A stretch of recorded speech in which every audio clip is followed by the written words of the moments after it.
What's up everybody, Phil Mendoza with Alpha Bowhunting. Today's video is all about shot sequence and the importance of having one.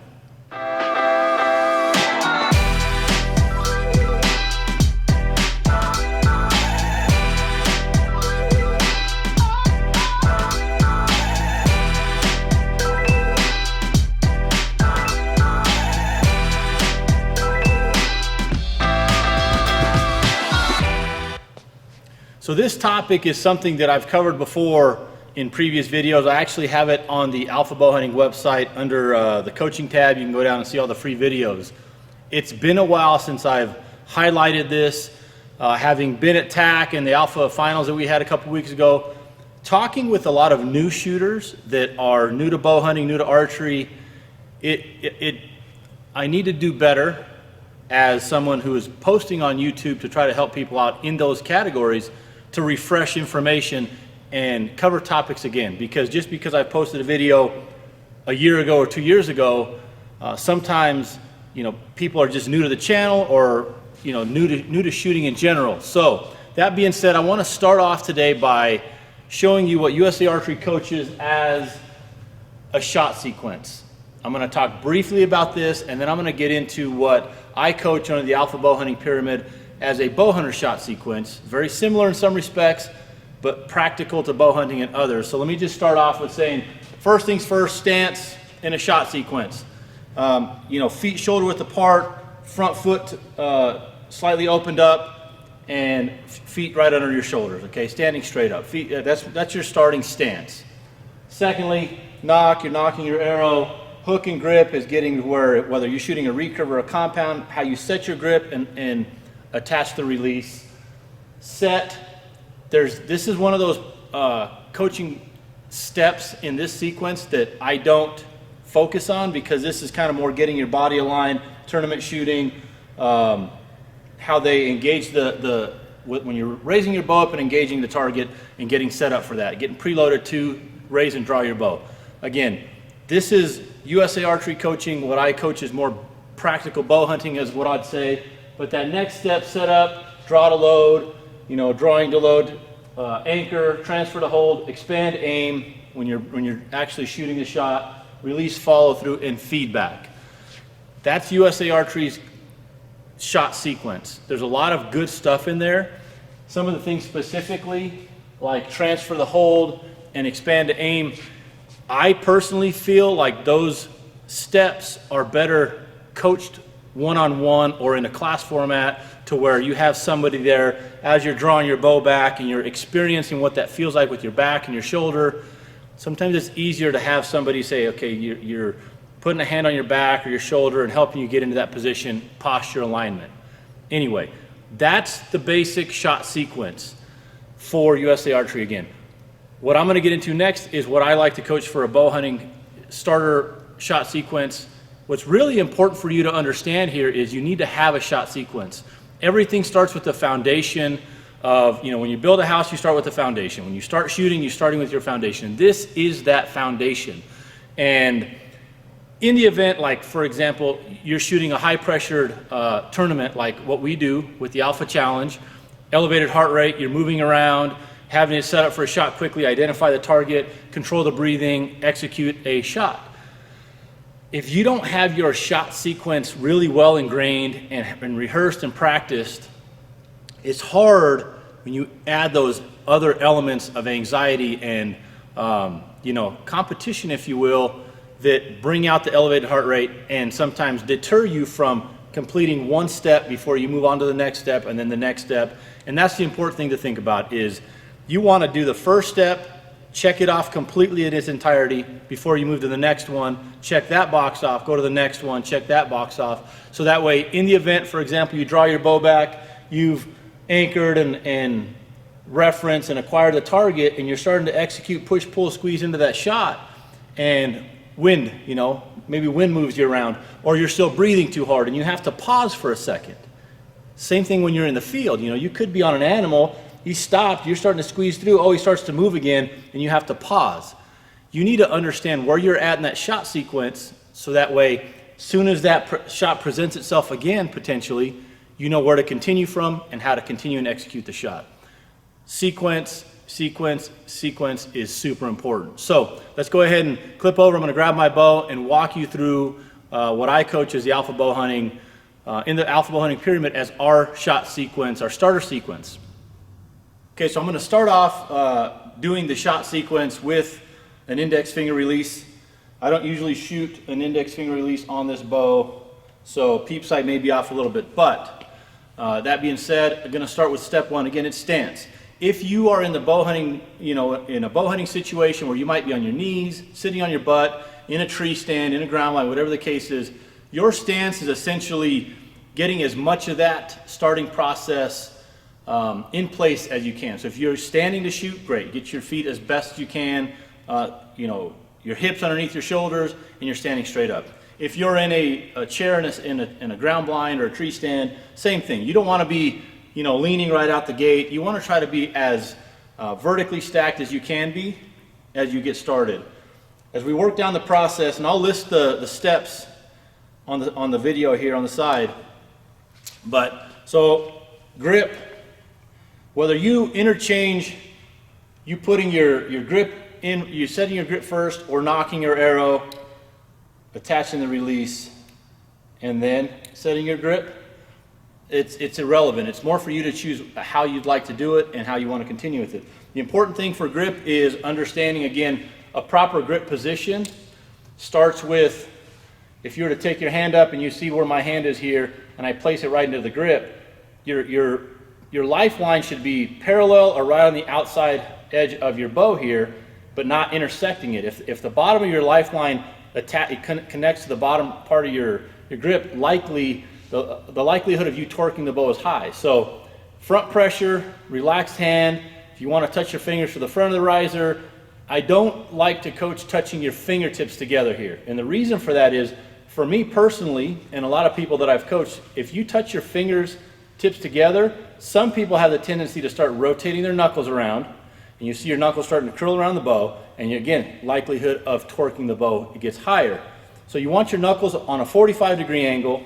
You want your hand on that fat part of your palm there, and light grip, okay? You want front pressure, you're trying to avoid lateral torque. So once you've got your grip set it here so you don't have to mess with it while you're at full draw. Again, in a bow hunting situation, where the setup or the setup sequence of the USA Archery shot sequence, comes into play. Once we get our stance, our grip, arrow knocked on, or release on the bow, if I can get to pre-aim on a situation, on an animal in the field, if I can get my bow to here, the odds that I can draw my bow with minimal movement are high, okay? If you're used to doing this, as you draw your bow back, do that in the woods and you probably won't get very many shots off at animals. So again, in a practical situation in the woods, I'd like to encourage you to get your hand extended and ready to draw your bow. If you can make a smooth, seamless motion to draw your bow with the animal not picking you off, a lot of times I hide behind my bow. So I'm here hiding behind my bow, tracking the animal as it comes around. It gives me a shot, an opportunity to draw, I draw. The next step is going to be to actually draw to anchor. And again, drawing the bow, anchor is the next step. And the very next step that I coach is acquire the release. Okay, super important. Most people don't do this. This is where, when I work with somebody, getting them to do this one step helps them so much moving forward. Because if you're one of those shooters that deals with anxiety or target panic, or you're coming down on the target and you're timing it as it's coming down, and pow, you hammer on that release. One of the things that can help you eliminate that is, again, draw to anchor, acquire the release right away. So before you even start looking through your peep sight, before you start looking at aiming, your finger's already on the trigger. If you can't put your finger on the trigger without it going off, it's likely too light, okay? So anchor, acquire the release, and then second reference. Whether you're using a kisser button, a nose button, or you just put your nose on the string, Anchor's first reference, nose is second reference, okay? So, or kisser. At that point, we start to go through the aiming process. The aiming process, for what I like to coach, begins with centering your peep on your housing. Number 2, level up your bow. Get that bow level quick. Number 3 is then going to acquiring the pins on the target based off your designated sight picture. Now I'll go back to this in a second, but that's where this step comes into play. For example, if I have ranged an animal and I'm hunting and I know he's going to cross an opening at 35 yards, I'm actually figuring that out before I've even drawn my bow. So there's kind of that pre-step that precedes step number 1, identifying what your desired sight picture should look like. Again, if an animal is walking open into an opening 35 yards, I know personally for me, it's going to be red pin, yellow pin, and I like to shoot between. I like to gap shoot pins, different topic for a different video. So as soon as that animal comes broadside and gives me a good shot opportunity, I'm essentially sandwiching what I want to aim at with my 30 and 40 yard pin. And then that's what I'm going to start to squeeze and execute the shot. Let me back up just a second with a different release. When I shoot a hinge, or you're shooting a tension release, or whatever the case is, that draw to anchor and acquire the release, what that basically means is if you use the thumb barrel to draw your hinge back, as soon as you come to anchor, you need to be taking that thumb off that barrel and continuing with the shot sequence. If you're using a tension release, you draw that bow back, hit anchor, depress the safety or engage whatever type of tension release you're shooting. So that way, from that moment forward, all you have to do is think about push, pull, squeeze, or adding slight secondary movement, depending on the type of release you're shooting, to execute that shot. So again, pre-aim, draw to anchor, engage release, so I've let my thumb go, secondary reference, peep sight, level, pin, identify the pin, let it float, start to squeeze, push, pull, push, pull, push, pull, push, pull, follow through, and then reevaluate. So that's one of the biggest steps that I'm actually trying to incorporate more, is that whether it's a feedback in USA Archery or you're evaluating what happened there. And what's important to know there is when you're talking about the evaluation step, if you shoot and you feel like in that same situation, let's say I'm sandwiching that 30 and 40 yard pin again on that animal, and my pins are moving, everybody has pin movement, okay? Pins are floating in there. As I start to squeeze, the pin's kind of somewhat jogged up a little bit, bounced up, and right when my shot broke off. That's telling me before I even know where the arrow hit the animal, that my pins were floating higher than I want them to be, so that arrow probably impacted higher. So in the event that animal's recovered, then I would be able to go to identify and evaluate, yeah, I hit about 4 or 5 inches higher than I wanted to because my pins were bouncing higher. If you're shooting at a 3D target or a paper target, same scenario. If you see that pin or pins, whatever you're using to aim, you know, if the shot breaks and the pins are high, or your shot breaks and the pins are low, or right or left, what you see with that arrow downrange should confirm what you thought happened as a shot broke. That's essentially understanding what hitting behind your pins means. And I've talked about this again before. So if you feel like the pin went high and your shot broke and the arrow hit high, well, technically that arrow did what it was supposed to do out of your bow. So you need to reevaluate of whether it's stabilizer setup, whether it's just working on shot, release tension, speed, activating the release, whatever the topic is, you're evaluating it at that step before you move on to the next shot. This is super important with growth and improvement as an archer. If you sit here and you just waylay arrows downrange and you don't really care about what happened, where they hit, or what's happening in between shots, you're really not being intentional about how to fix the problems that are coming about, or about how to really identify whether you're hitting behind your pins or not, and if the bow's doing what it's supposed to do. So, shot sequence, check the steps out on the screen.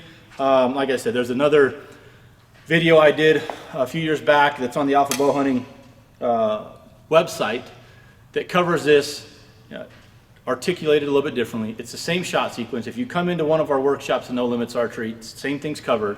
So this is a shot sequence that I like to coach because I feel it's practical. Whether yours is different, whether you incorporate different steps, again, that transfer to load, or whatever the case is, there may be one of those little quirks that you have to include in your shot sequence to make sure you're doing something properly. Include that. Understand your shot sequence, ingrain it in your head, so that way when you get in a high pressure situation, and if you happen to get paused or diverted from something at that moment in time, you're able to continue with your shot sequence and hopefully execute a good shot. So hope you enjoyed this video. I appreciate all the feedback. Like I said, the last couple of weekends of events have really motivated me to refresh some of the information that we coach all the time. Because again, new shooters, people haven't seen it. Maybe it's something from a year or two ago. So some of these videos might be a refresher for you, but at the same time, super important. These are things that I personally work on. Even the last couple days that I've been working, I've been shooting this specific bow for months now.